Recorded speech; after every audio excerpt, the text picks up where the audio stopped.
I knew the HOA was a nightmare, but I never thought they'd outright steal my driveway. It started when I got home from work one evening, only to find a strange SUV parked right in my driveway. Not a friend's car, not a neighbor's, a complete stranger. I honked, waited, and when no one came out, I had to park on the street. Annoying, but I figured maybe someone got lost or mixed up addresses. The next morning, the SUV was still there. I knocked on a few doors, asked around. Nobody knew whose car it was.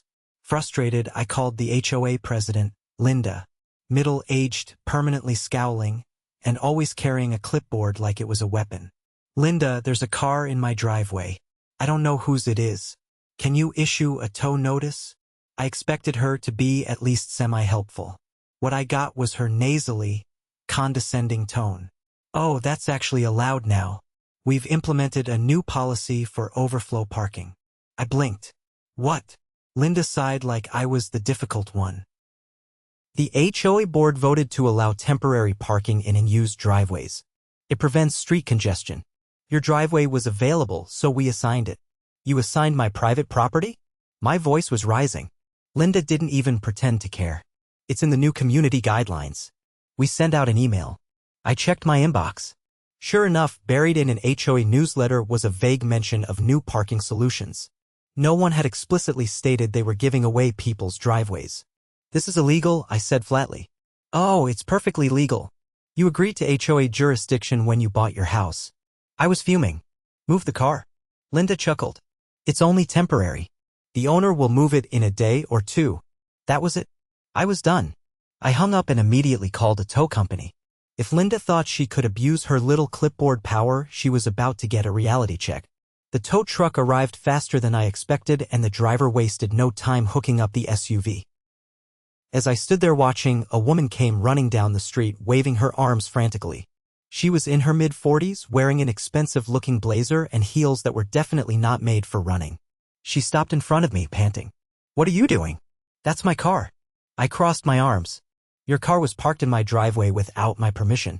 It's getting towed. She looked absolutely livid. Linda said I could park here. That told me everything I needed to know.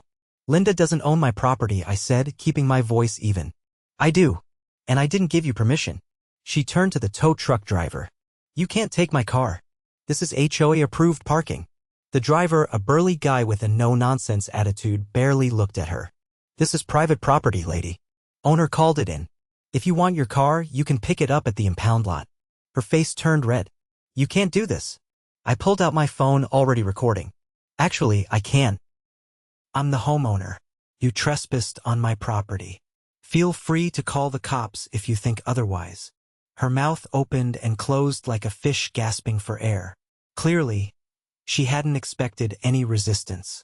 The tow truck pulled out, and her precious SUV disappeared down the street. She stormed off, muttering something under her breath, and I went inside, thinking that was the end of it. I was wrong. The next morning, I woke up to find not one, not two, but 3 cars parked in my driveway. Different makes, different models, all from people I didn't recognize. My blood boiled. Linda was doubling down. I grabbed my phone and called another tow company. This time, I ordered multiple trucks. As I waited, I started gathering evidence. I took pictures of the cars, noted their plates, and even checked my security cameras. Sure enough, in the footage from the previous night, Linda herself could be seen directing the cars into my driveway. That was exactly what I needed. The tow trucks arrived, and one by one, the cars were hauled away. I stood on my porch, arms crossed, as neighbors peeked through their curtains. Linda showed up just as the last car was being hooked up. She marched toward me, her clipboard clutched like a shield. You're violating HOA policy, she snapped. I didn't even blink. No, I'm enforcing property rights. You're the one violating the law. She scoffed. The board approved this. I held up my phone, playing the footage of her directing the cars into my driveway. You mean when you personally orchestrated trespassing on my property? That's all recorded, by the way. For the first time, she hesitated. I took a step closer. I suggest you think very carefully before you say anything else, Linda. Because right now, I have enough evidence to take legal action. Her face twisted, but she didn't argue. She turned on her heel and stormed off. That should have been the end of it. But Linda wasn't done. That night, I got an official violation notice from the HOA. It accused me of unauthorized towing and claimed I owed a fine of $500 per car. I laughed. They were really trying to play this game? Fine. I pulled out my laptop and started drafting a legal response. The HOA had no authority to confiscate private driveways. And now I had evidence of their misconduct. This wasn't just about parking anymore. Now it was war. I wasn't going to let Linda or the HOA get away with this. The violation notice they sent was a joke, but I treated it seriously. I spent the next few hours drafting a response, citing property laws and HOA overreach cases. If they wanted to play games, I was ready to bury them in legal paperwork. The next morning, I walked into the HOA office, a small building near the community entrance that always smelled like cheap coffee and stale air. The receptionist, a younger guy who looked like he wanted to be anywhere else, barely glanced up. I handed him my response. He blinked when he saw the thick packet of documents. I'll give this to Linda. I nodded and left. I wasn't expecting an immediate reaction, but I didn't have to wait long. That afternoon, a notice appeared in my mailbox. An emergency HOA board meeting had been scheduled for the next day. The subject? Community parking adjustments and conduct review. They were coming for me. I spent the evening preparing. I gathered all my evidence, security footage, screenshots of the vague newsletter, copies of my property deed, and legal statutes proving they had no right to seize private driveways. The meeting was held in the clubhouse, a space the HOA used for their events and power plays. By the time I arrived, half the neighborhood was already there. People whispered, clearly curious about the sudden meeting. The HOA board sat at the front with Linda in the center. She had her usual clipboard and a smug expression, like she already thought she'd won. She started with a long-winded speech about community harmony and how some residents were disrupting it by refusing to cooperate with the new parking guidelines. The ridiculousness of it almost made me laugh. Then she turned her gaze on me. "This board has received numerous complaints regarding your actions," she announced, her voice dripping with artificial authority. "Towing vehicles without prior HOA approval, refusing to comply with community standards, and creating unnecessary conflict." She paused, waiting for some kind of reaction. I simply raised an eyebrow. Linda continued. "Effective immediately, you are being fined for each vehicle you removed. Failure to comply will result in further disciplinary actions, including potential legal consequences." I let the room sit in silence for a moment before I spoke. "You're bluffing." Murmurs rippled through the crowd. Linda's expression flickered, but she quickly recovered. "Excuse me." I stepped forward, setting my neatly organized stack of documents on the table in front of her. "This is a formal legal response to your violation notice. I've outlined in detail how the HOA has overstepped its authority. I've also included recorded evidence of your direct involvement in trespassing on private property." Linda's fingers tightened around her clipboard. I kept going. "You see, the HOA has jurisdiction over common areas, not private driveways, not individually owned property. You don't get to assign my driveway to strangers, and you definitely don't have the authority to fine me for enforcing my property rights." Linda opened her mouth, but I wasn't finished. "Furthermore, I've checked the HOA bylaws. Nowhere does it say the board can unilaterally change property usage without a community vote. You slipped that new parking solution into a newsletter without properly notifying homeowners or holding a vote, which legally invalidates it." The room was dead silent. Even the other board members looked uneasy. I turned slightly, addressing the rest of the attendees. "How many of you actually agreed to this driveway parking policy?" A few hands rose. "Not many." "And how many of you even knew about it before this whole mess started?" Almost no hands. That was the final nail in the coffin.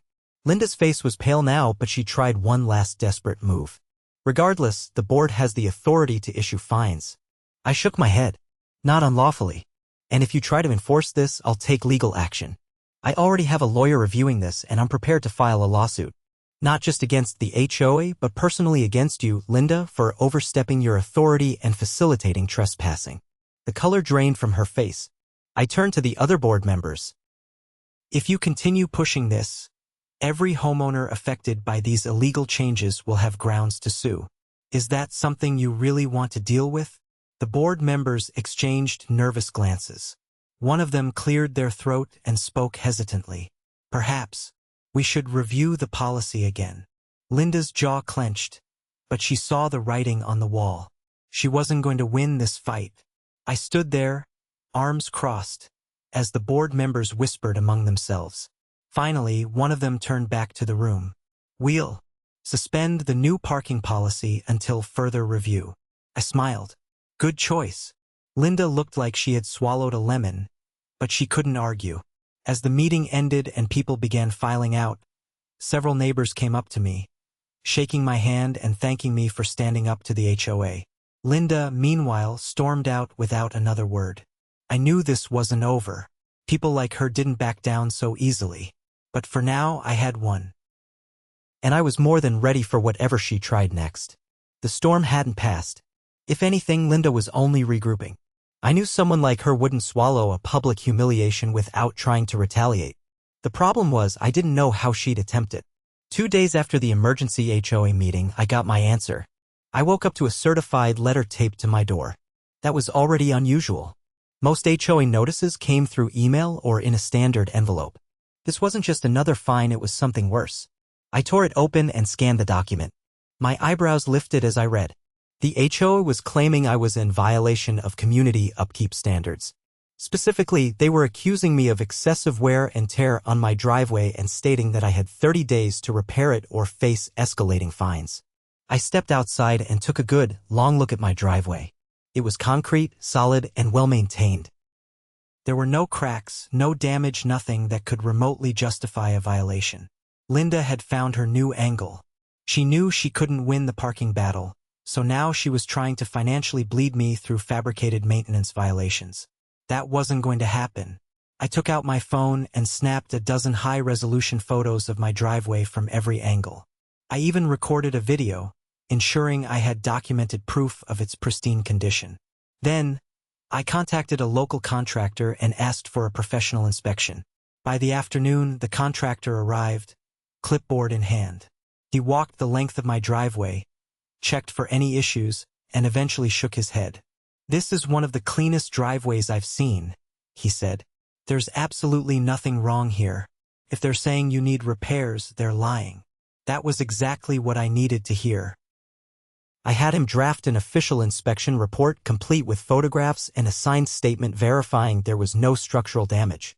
Then I attached it to an email and sent it directly to the HOA board, CCNG Linda. I kept the message short and to the point. There is no damage to my driveway. Attached is a professional assessment proving this violation is unfounded. Any further attempts to fabricate fines will be considered harassment and handled accordingly. Linda didn't respond. But the next morning I walked outside to find a bright orange notice stuck to my garage door. It was another violation. This time, they accused me of improper landscaping maintenance.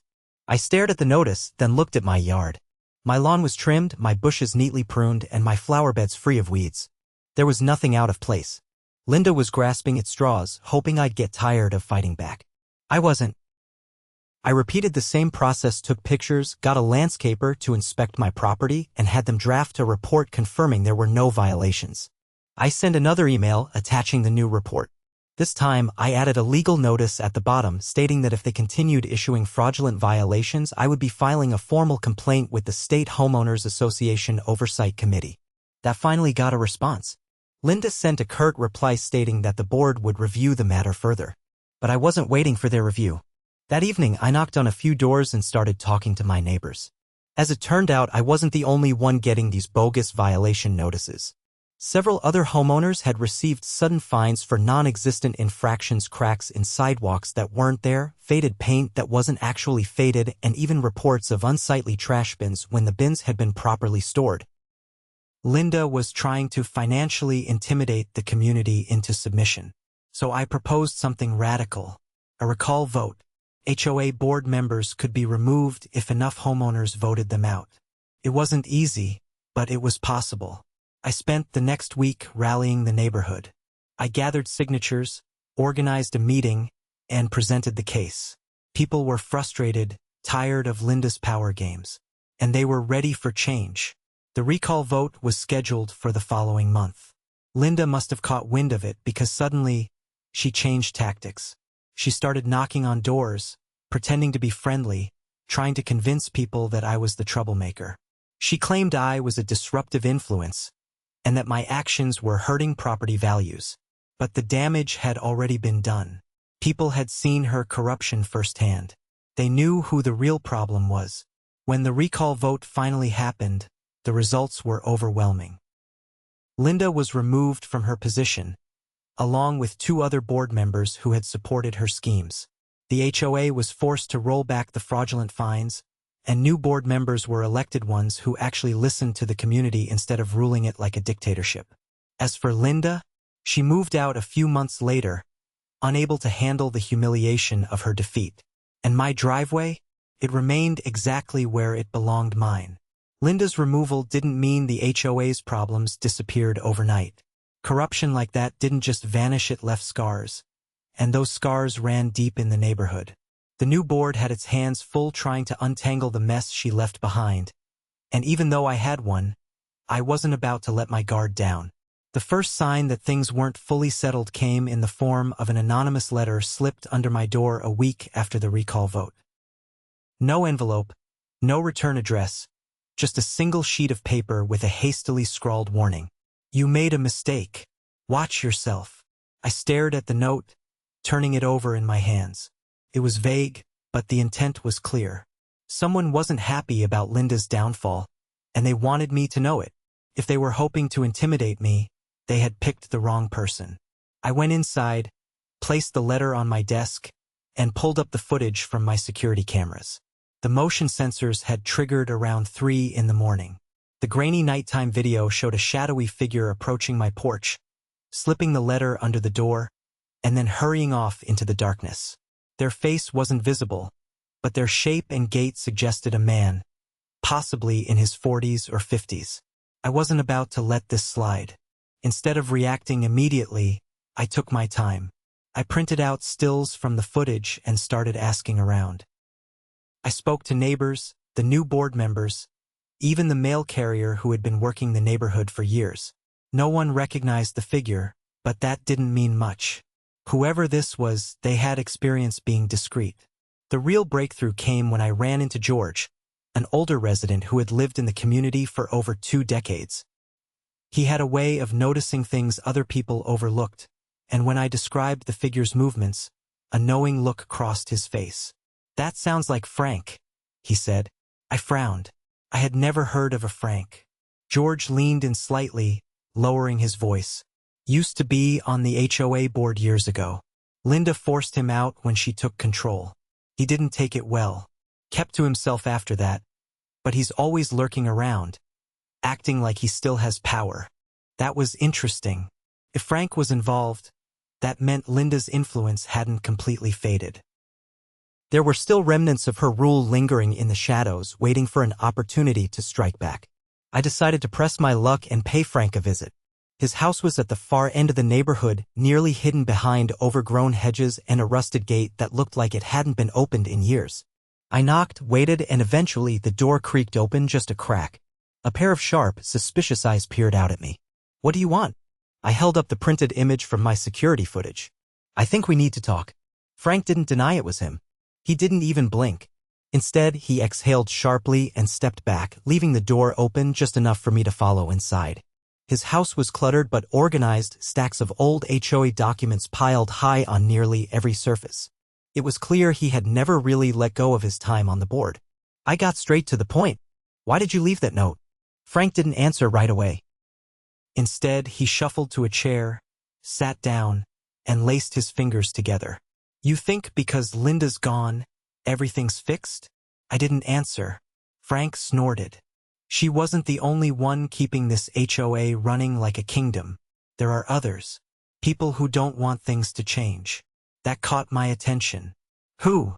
Frank leaned back, studying me. You're smart. You'll figure it out. I was starting to lose patience. If you wanted to help, you could have just told me. Instead, you left a warning like some back alley thug. For the first time, Frank's expression softened, just slightly. I didn't know if you were the kind of person who'd listen.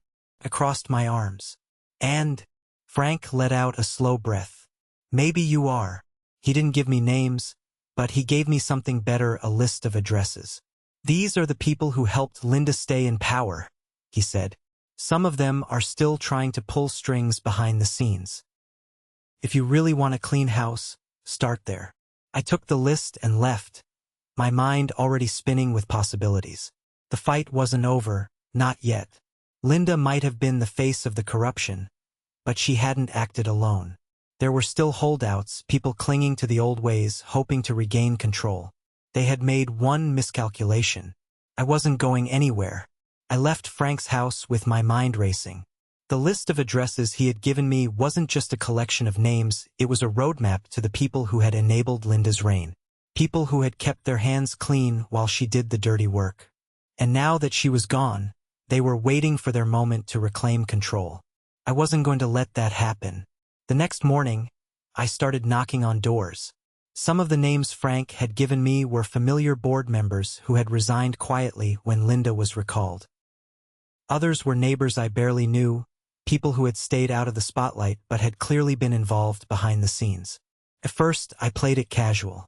I asked questions, made conversation, acted like I was just another homeowner concerned about the state of the community. But the more I talked, the clearer it became there was still a power struggle happening, just beneath the surface. Some of them had plans to reinstate old policies. Others were still trying to enforce Linda's absurd fines, hoping they could pressure the new board into compliance. And then there were the ones who didn't say much at all, but whose silence was louder than words. By the afternoon, I had a clear picture of what was happening. The HOA might have been restructured, but there were still people pulling strings in the background, hoping to undermine everything we had fought for. I wasn't about to let that happen. I gathered the evidence, recorded conversations, documents Frank had given me, even emails that had been forwarded to me by board members who wanted no part in the scheme. Once I had everything, I requested an official homeowners meeting. Not just a board meeting, a full community gathering where every resident had a say.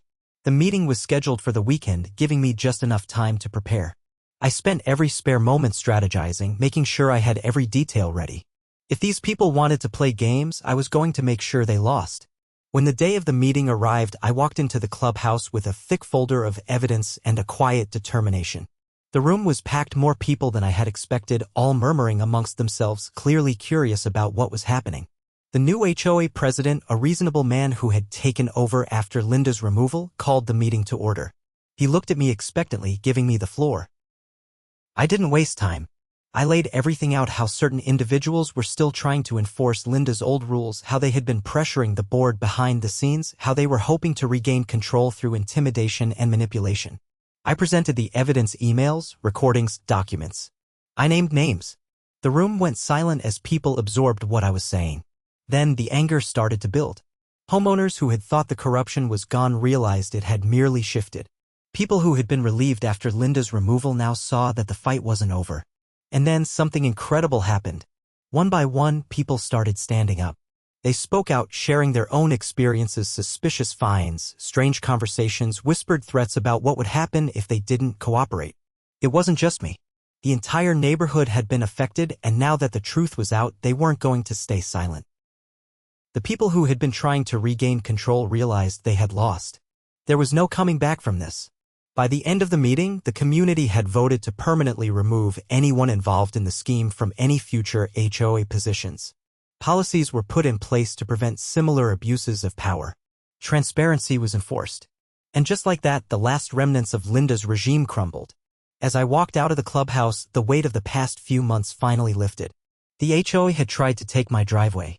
They had tried to intimidate, manipulate, and control. But in the end, they had failed.